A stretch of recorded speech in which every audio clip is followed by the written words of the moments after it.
Hey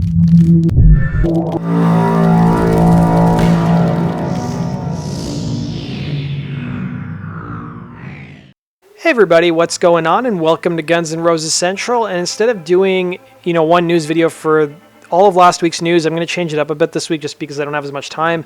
But I also wanted to celebrate the fact that we interviewed Doug Goldstein. It's our most popular interview we've done to date. There's already been 4 articles written about the interview on Alternative Nation. I'm sure it's going to be picked up by other websites as well.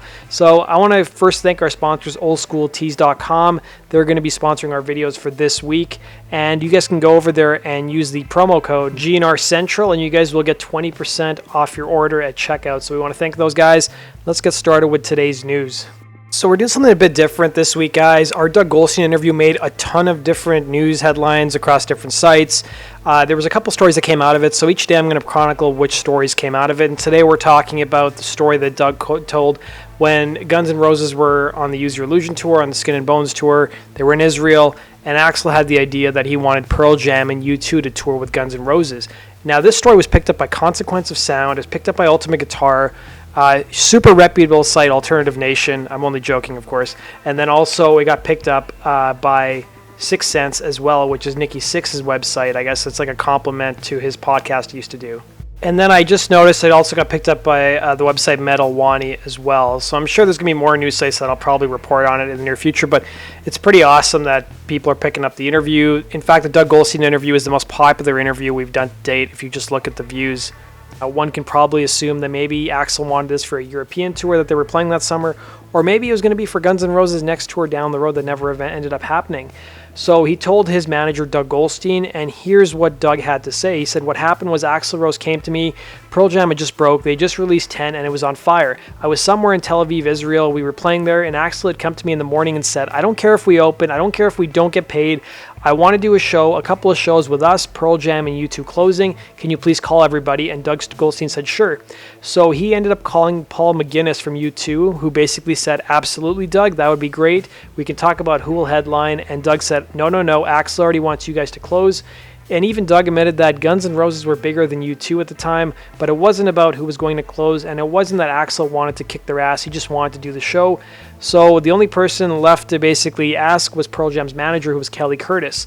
And Doug called up Kelly Curtis. Basically, he got a finger in my ear. He said, because the music was going on, I'm in a closet hut in Tel Aviv, and he has me on speakerphone.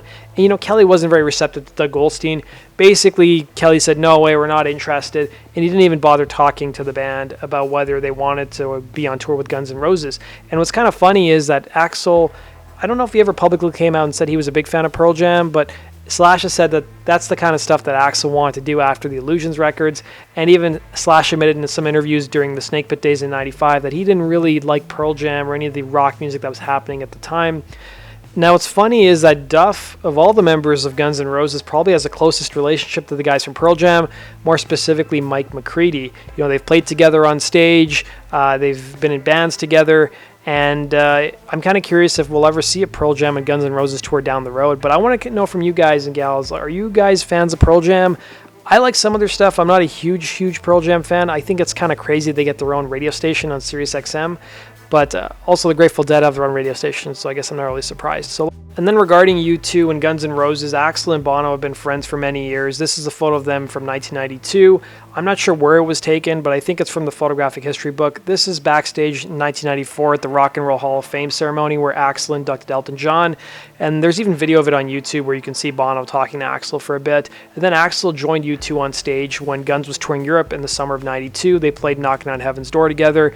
There's basically a cam quality shot of it on YouTube you guys can watch. And then this most recent picture is from last year. I believe some fans spotted Axl at a U2 show in LA and took a photo with him. There was even rumors as far back as 1993. In the fall of '93, Guns were off the road. Axl attended a U2 show in Anaheim, I think it was, and there was some talk of that Guns and U2 may tour in the near future. Unfortunately, of course, that never happened.